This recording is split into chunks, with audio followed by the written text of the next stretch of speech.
We've got Cap'n Crunch, Magnolia. This time we'll catch him so's I can marry him. Right, Otis?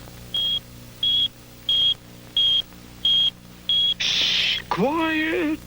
It's my arch enemy, Magnolia Bulkhead. She's after me again. Carlisle, no! One more crunchy mouthful of that Cap'n Crunch cereal, and they'll hear us for sure. We could put more milk on it to quiet it down. But Cap'n Crunch cereal stays crunchy, even in milk. Say, that gives me a whale of an idea.